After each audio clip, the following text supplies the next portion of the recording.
Olá, muito bem-vindo ao culto do 5º domingo após Pentecostes da Congregação Evangélica Luterana Bom Jesus. É uma alegria ter você conosco para que juntos possamos louvar e adorar ao nosso Deus, um Deus de amor que mostra a sua graça a cada um de nós. Que Deus assim acompanhe a cada um de nós no momento em que queremos prestar o nosso culto de honra, louvor e adoração a Ele. Que Deus assim te abençoe neste culto. Amém.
Iniciamos o nosso culto em nome de Deus Pai, Filho e Espírito Santo.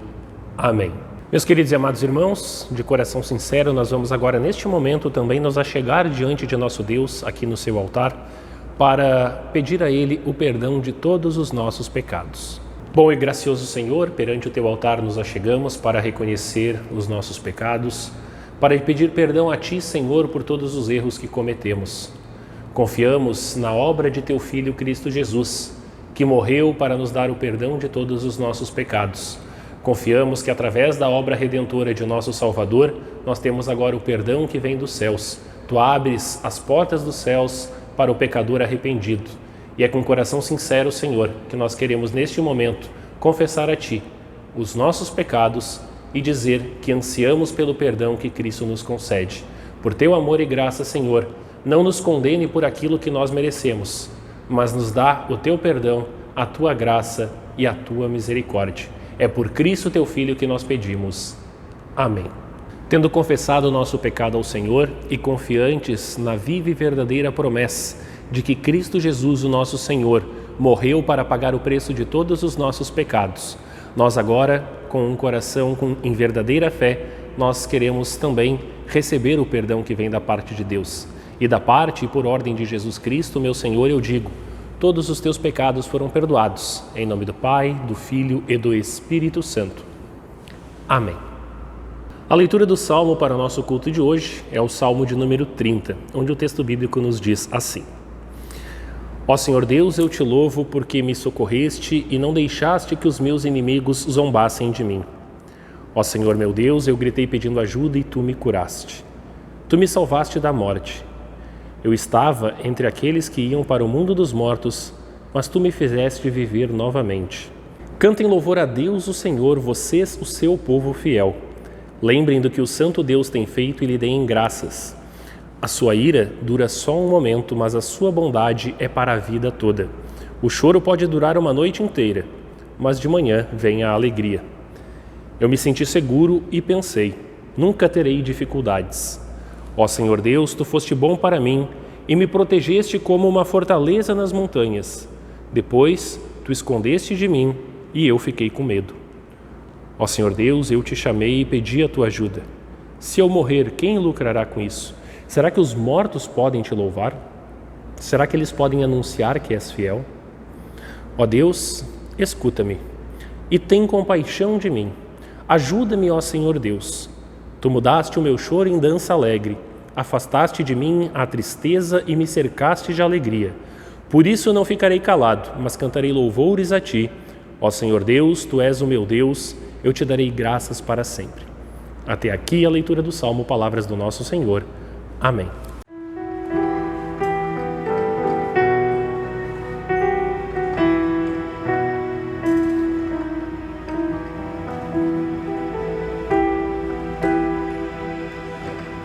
Abismado em meu pecado, clamarei a ti, Senhor.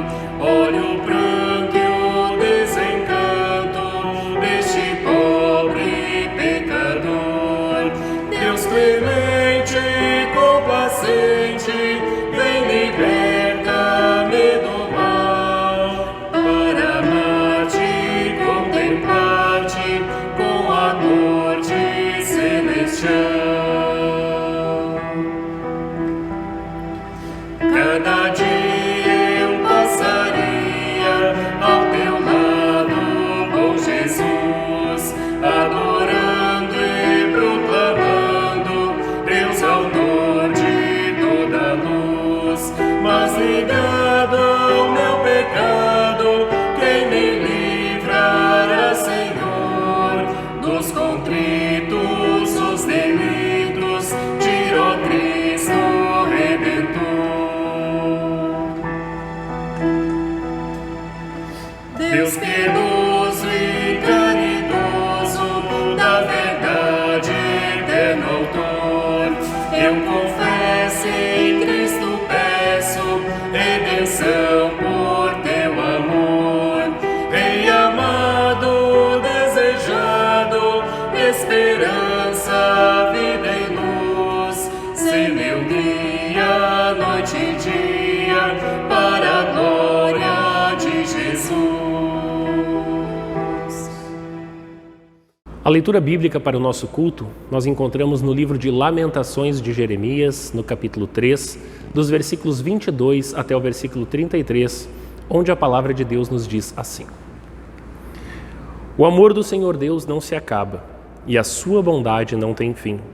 Esse amor e essa bondade são novos todas as manhãs, e como é grande a fidelidade do Senhor. Deus é tudo o que tenho, por isso confio nele. O Senhor é bom para todos os que confiam nele. O melhor é ter esperança e aguardar em silêncio a ajuda do Senhor. E é bom que as pessoas aprendam a sofrer com paciência desde a sua juventude. Quando Deus nos faz sofrer, devemos ficar sozinhos, pacientes e em silêncio. Devemos nos curvar humildes, pois ainda pode haver esperança quando somos ofendidos. Não devemos reagir, mas sim suportar todos os insultos. O Senhor não rejeita ninguém para sempre. Ele pode fazer a gente sofrer, mas também tem compaixão porque o seu amor é imenso. Não é com prazer que ele nos causa sofrimento ou dor. Até aqui a leitura de Lamentações, palavras do nosso Senhor. Amém. Nós vamos confessar agora a nossa fé nas palavras do Credo Apostólico. Creio em Deus Pai Todo-Poderoso, Criador do céu e da terra, e em Jesus Cristo, seu único Filho, nosso Senhor, o qual foi concebido pelo Espírito Santo, nasceu da Virgem Maria, padeceu sob Pôncio Pilatos, foi crucificado, morto e sepultado, desceu ao inferno, no terceiro dia ressuscitou dos mortos, subiu aos céus e está sentado à direita de Deus Pai Todo-Poderoso, donde há de vir a julgar os vivos e os mortos. Creio no Espírito Santo, na Santa Igreja Cristã, a comunhão dos santos, na remissão dos pecados, na ressurreição da carne e na vida eterna. Amém.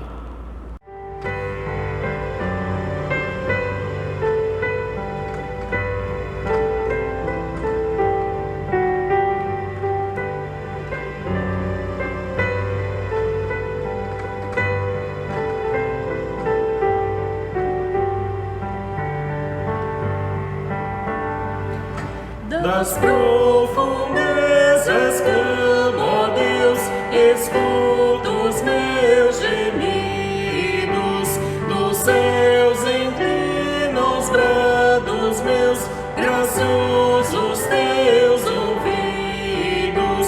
Se tu quisestes atentar em todo o nosso imenso errar, seríamos perdidos.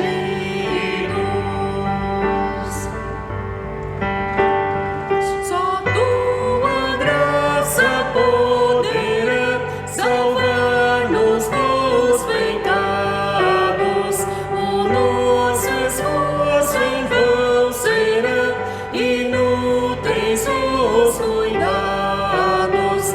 Não há de que nos ufanar, devendo em teu temor andar, quais pobres agraciados.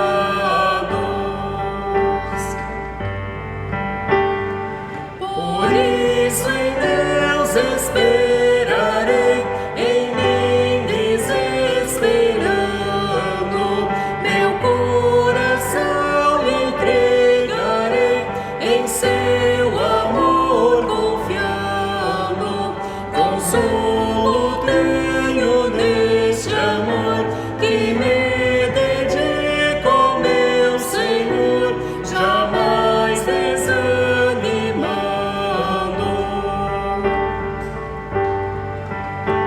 Embora tenha de esperar, paciente noite e dia, meu coração sem trepidar, em seu poder confia.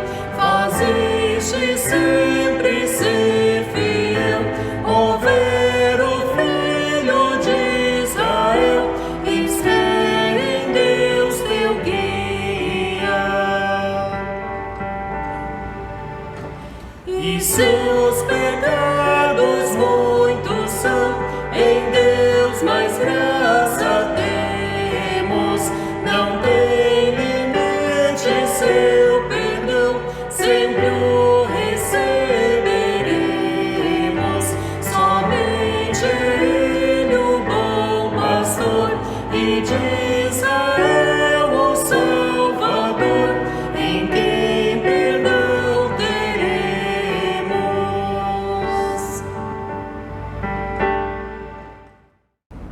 O Senhor pode fazer a gente sofrer, mas também tem compaixão, porque o seu amor é imenso. Assim nos diz Jeremias no livro de Lamentações, capítulo 3, versículo 32. Estamos com um grupo de servas aqui da nossa congregação, estudando sobre esse contexto no qual o livro de Lamentações é escrito. E o contexto é justamente aquele contexto em volta, em torno, antes, um pouco depois, do cativeiro babilônico. Foi justamente no cativeiro que Jeremias escreveu o livro de Lamentações. Jeremias foi um sobrevivente e ele escreve sobre o momento em que a cidade de Jerusalém foi sitiada e finalmente quando Jerusalém cai e é destruída, e aqueles que ficam vivos, que sobrevivem a essa invasão, são levados para o exílio na Babilônia. Essa foi a maior catástrofe, o maior prejuízo, a maior tragédia da história do povo de Deus no Antigo Testamento. E o livro de Lamentações é uma grande poesia, uma poesia que a gente chama de acróstica, em ordem alfabética. Cada parte começa com uma letra do alfabeto hebraico, ordenada em contraste com a desordem da dor e do sofrimento e da vida que o povo de Deus levava naquele contexto. O sofrimento do povo de Deus é explorado, por assim dizer, de A a Z. Um memorial à dor e ao sofrimento também pode ser assim que a gente enxerga o livro de Lamentações. Aliás, lamentação é um estilo literário hebraico. Existem, por exemplo, muitos salmos de lamentações e o próprio livro de Jó, em grande parte, é escrito nesse estilo literário.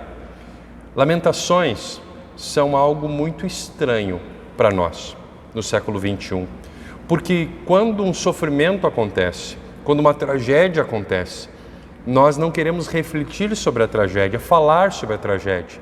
A nossa tentação é negar, fugir da tentação. Lamentações são uma forma de protesto. É um jeito de chamar a atenção, inclusive de Deus, a respeito das coisas que estão acontecendo. São uma forma de processar emoções. São também um lugar para divagar e até para se confundir, até para fazer perguntas a respeito do caráter de Deus e das suas promessas, fazer perguntas a respeito do sofrimento, mas acima de tudo, lamentações servem para restaurar a dignidade do sofrimento humano. No capítulo 1, a cidade de Jerusalém é personificada na figura de uma viúva privada dos seus amados, sozinha, devastada, sem ninguém para consolar. A destruição da cidade de Jerusalém é descrita como um funeral. E no capítulo 2, a queda de Jerusalém é descrita como o momento em que a ira de Deus é colocada em prática, porque Deus é justo. Deus pode ser tardio em irar-se, mas ele tem um limite.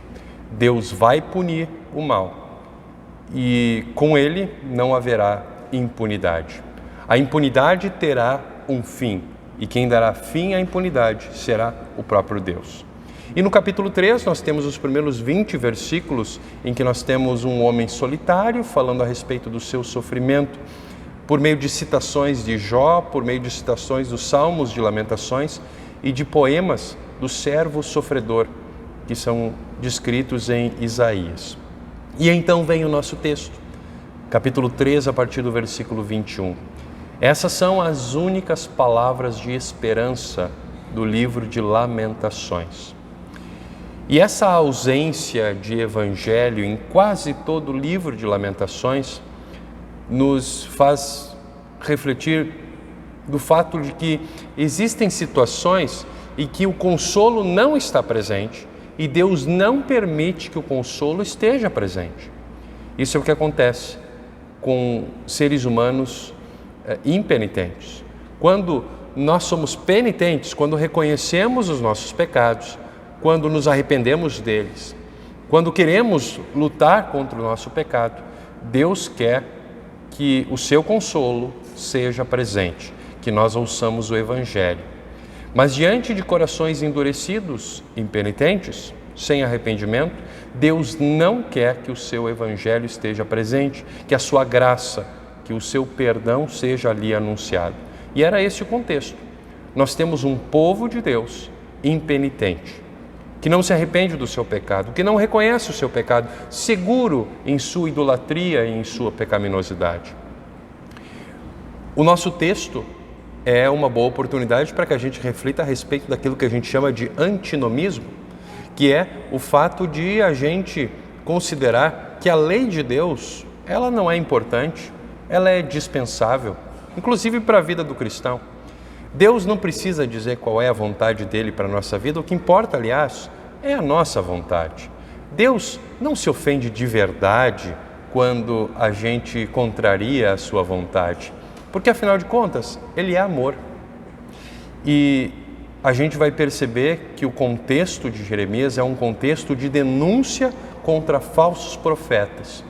E esses falsos profetas são falsos profetas justamente porque eles deveriam expor essas iniquidades e esse pecado do povo e eles não faziam isso. Problemas nos esperam quando um pregador tem receio de proclamar uma mensagem impopular.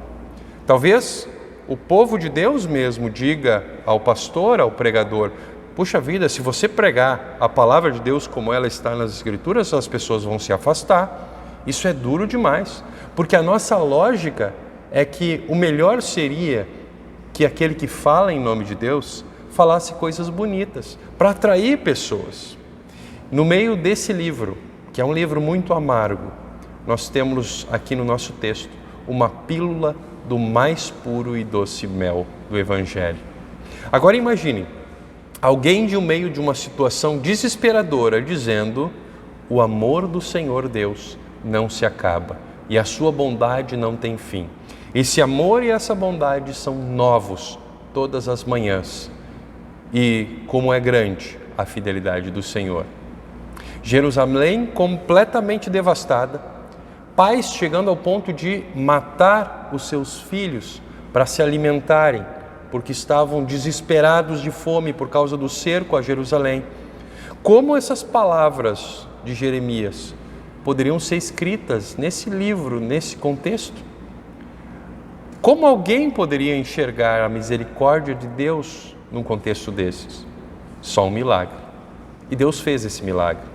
Deus se revela no meio desse contexto terrível a Jeremias e o faz proclamar o seu amor e a sua bondade, justamente nesse contexto catastrófico. Jeremias diz: o Senhor pode fazer a gente sofrer, mas também tem compaixão, porque o seu amor é imenso. Deus faz a gente sofrer, mas Ele não quer o nosso mal quando isso acontece. Deus tem propósitos salvíficos, até por meio do sofrimento. Ele está querendo salvar. Existem propósitos para a aflição que Deus nos impõe. Quando confiamos nele, há misericórdia escondida em cada sofrimento, como nos ensina, por exemplo, a história de Jó. Deus tinha propósito, permitindo a destruição de Jerusalém e a escravidão do seu povo. Em Daniel, por exemplo, Deus vai nos dizer, no mesmo contexto, que Deus permitiu o exílio para renovar a fé do seu povo e para alcançar a Babilônia. Ele queria salvar a gente e ele queria que o seu próprio povo fosse salvo, renovando a sua fé, porque o seu povo já estava abandonando a Deus. Deus tem misericórdia escondida para você, por trás de cada sofrimento que você também enfrenta. A vida é difícil e Deus é bom. Esse é o sentido do livro de Lamentações. Muitos de nós já viveram muitos momentos em que a primeira afirmação não deixou dúvidas. A vida, de fato, é difícil. E quando esse momento chega, Deus quer que nós lembremos da segunda afirmação. Deus é bom. A vida é difícil, mas isso não quer dizer que Deus é mau. A vida é difícil e Deus é bom. O teólogo, pastor, estudioso, escritor John Piper conta que ele perdeu a mãe muito cedo. Ele conta que questionou muito a Deus, mas que com o tempo essa revolta foi sendo substituída por uma grande gratidão a Deus. Ele então orava: Deus, obrigado por uma mãe como a que eu tive. Obrigado por todos esses anos que eu pude conviver com ela, por mais que, comparando com os outros, tenha sido pouco. Mesmo que os meus filhos nunca conheçam a minha mãe, eu vou contar a respeito dela a cada dia e eu vou ensinar para eles a fé que ela ensinou para mim. Ele diz: eu não entendo até hoje por que Deus levou a minha mãe tão cedo, mas eu aceito a vontade de Deus hoje em dia. Eu reconheço a sua misericórdia até nisso e eu creio que um dia Ele vai me explicar a razão da sua partida tão prematura. E ele termina dizendo: a misericórdia do Senhor se renova todas as manhãs. E quando eu me pego me perguntando sobre por que Deus levou a minha mãe tão cedo, eu lembro da misericórdia que Deus derramou sobre mim hoje. E lembro que essa misericórdia é muito rica.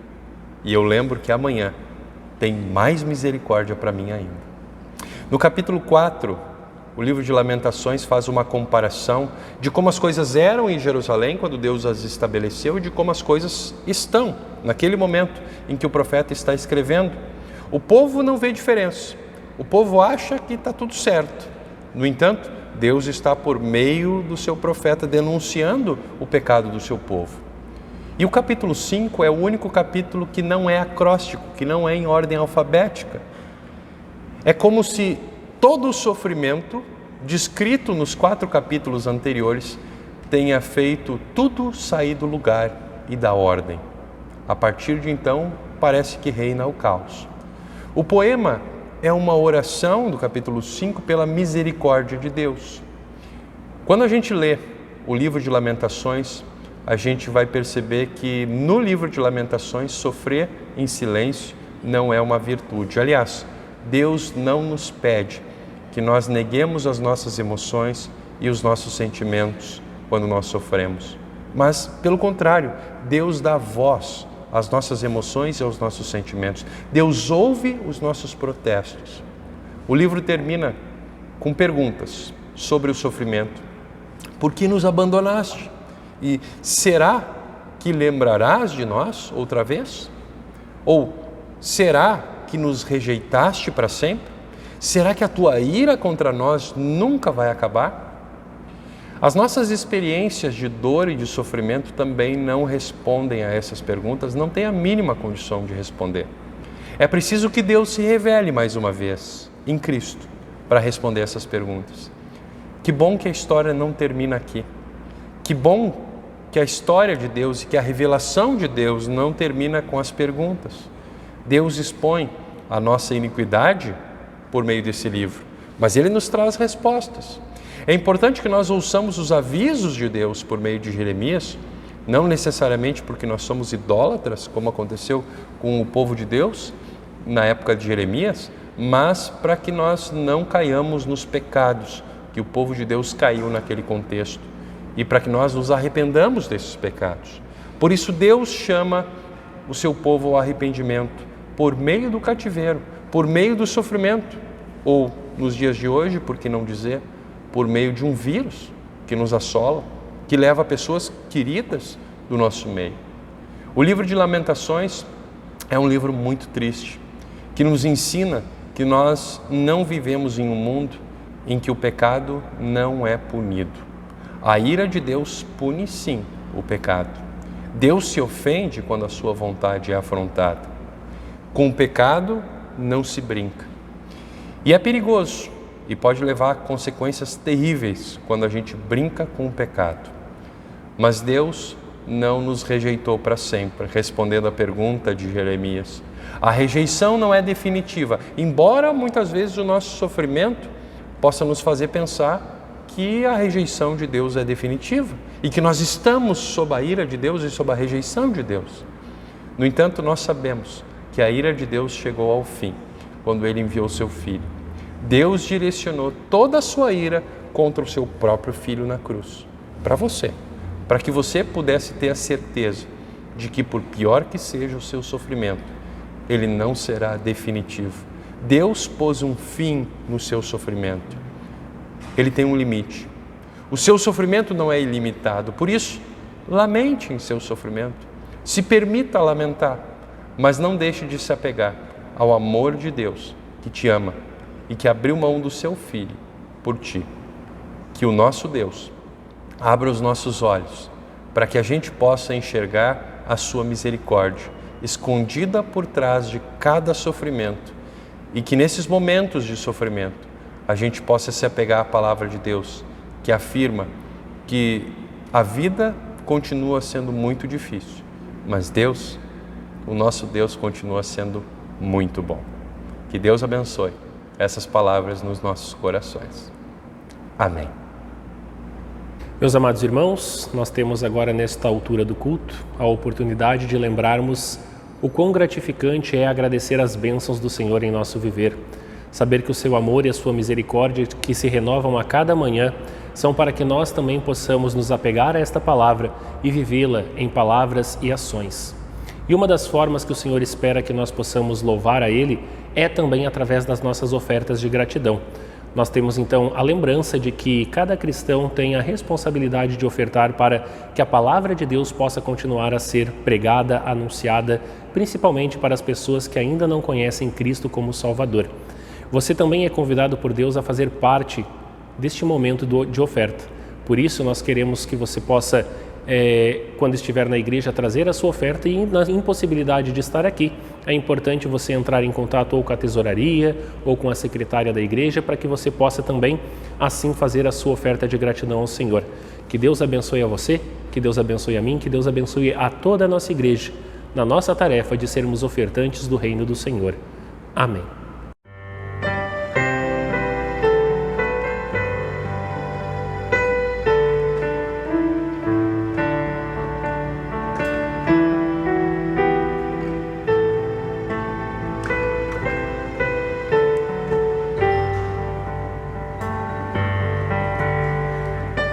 Gratidão, Senhor, queremos ofertar, está ao teu dispor, o que dignas-te dar.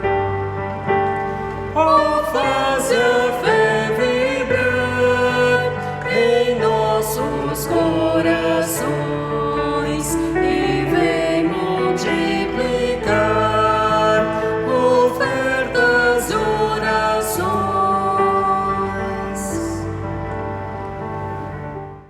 Amado Deus, perante o Teu altar nós nos achegamos e sabemos que Tu, Senhor, tens sido o refúgio e a fortaleza de geração em geração. Antes que os montes nascessem e se formassem a terra e o mundo, de eternidade a eternidade, Tu és o nosso Deus. Tu dizes a cada um dos seres humanos que voltem a ser o que eram antes. Tu fazes com que novamente todos virem pó. Diante de Ti, Senhor, 1000 anos são como um dia, como o dia de ontem que passou. São como uma hora noturna que passa depressa. A vida passa logo e nós sabemos que logo desapareceremos. Por isso, Senhor, nesta oração pedimos, não entres em juízo conosco. Não nos condenes à morte eterna, mas nos perdoe graciosamente por meio do Salvador. Perdoe nossos pecados, perdoe as nossas fraquezas. Aumente em nós, Senhor, a consciência de que a nossa vida é muito breve, que a morte é certa e que o juízo é algo inevitável. Ajude-nos, Senhor, a vencer os maus desejos da natureza humana. Ajude-nos, Senhor, a termos vontade de fazer aquilo que é agradável aos Teus olhos. Ajude-nos, Senhor, a termos orgulho das Tuas coisas ao longo de nossa vida. Amado Deus, nós também queremos pedir que Tu nos prepare, para que quando Teu Filho Cristo Jesus vier, estejamos preparados para recebê-lo. Lembre a cada um de nós, Senhor, que nada somos além de estrangeiros, além de passageiros neste mundo em que vivemos. Nós queremos, Senhor, que Tu permitas concentrarmos os nossos olhos apenas na bem-aventurança eterna. Que possamos seguir as pessoas que com fé e paciência venceram este mundo e acabaram tomando posse das Tuas promessas. Ajude-nos, Senhor, a desenvolver a nossa própria salvação com temor na Tua palavra e tremor, sabendo que o nosso pecado pode nos afastar de Ti, de maneira que possamos ter uma morte abençoada. Amado Deus, nós oramos por nossa congregação Bom Jesus, oramos por todos os nossos membros, para que Tu concedas conforme a Tua graça e o Teu querer tudo aquilo que é necessário na vida de nossos irmãos. Abençoe-os nas suas necessidades e receba também, Senhor, o louvor das bênçãos que Tu já concedeste aos nossos irmãos. De forma muito especial, neste final de semana, nós lembramos a família Adam, a família que perdeu a Lia na última semana. Abençoe ao Nelson, aos filhos, aos netos, que o Senhor esteja dando o conforto e o consolo que somente o Teu Espírito Santo pode dar no momento do luto. Amado Deus, abençoe também a nossa IELB. De maneira nacional está sendo trabalhado junto com a comunicação de nossa igreja para que tenhamos melhorias significativas no trabalho de nossa igreja, no desenvolvimento para o trabalho online, para também que haja uma melhor troca de informações entre congregações e igreja. Que assim o Senhor abençoe para que as mentes que estão se dispondo a trabalhar por este projeto possam também fazer aquilo que está em acordo com a Tua vontade e que possamos ter um futuro glorioso com esses planejamentos que temos. Amado Senhor, nós sabemos também que nessa vida, muitas vezes o diabo, o mundo e a nossa própria carne querem nos afastar de Ti. Abençoe-nos para que a Tua palavra sempre seja uma constante em nossa vida e que possamos estar próximos de Ti para não sermos levados a tentarmos e também a cairmos na tentação. Que assim o Senhor possa nos guardar e que quando chegar nossa hora, transforme o nosso corpo mortal em semelhança ao Teu corpo glorioso. Guarde-nos e abençoe-nos, Senhor. É esta oração que Te fazemos por Cristo Salvador. Amém. Pai nosso que estás nos céus, santificado seja o Teu nome. Venha o Teu reino, seja feita a Tua vontade, assim na terra como no céu. O pão nosso de cada dia nos dá hoje e perdoa-nos as nossas dívidas, assim como nós também perdoamos aos nossos devedores. E não nos deixes cair em tentação, mas livra-nos do mal, pois Teu é o reino, e o poder e a glória para sempre. Amém. Receba a bênção do nosso Senhor. O Senhor te abençoe e te guarde. O Senhor faça resplandecer o seu rosto sobre ti e tenha misericórdia de ti. O Senhor sobre ti levante o seu rosto e te dê a paz. Amém. Nós vamos chegando agora ao final do nosso culto. Queremos agradecer a sua presença. Muito obrigado por estar conosco assistindo ao nosso culto. Nós queremos também pedir que você possa compartilhar este culto nas suas redes sociais. Mande no Facebook, no WhatsApp, para que outras pessoas também possam prestigiar este momento de culto que nós com muito carinho oferecemos para que você seja alimentado na palavra e outras pessoas também. Nós queremos lembrar também que os avisos das atividades congregacionais da Bom Jesus estão na descrição aqui do vídeo e também os dados bancários para que você possa fazer a sua oferta também estão abaixo na descrição do vídeo. Que Deus então possa abençoar a você uma excelente semana com a graça do Senhor. Amém.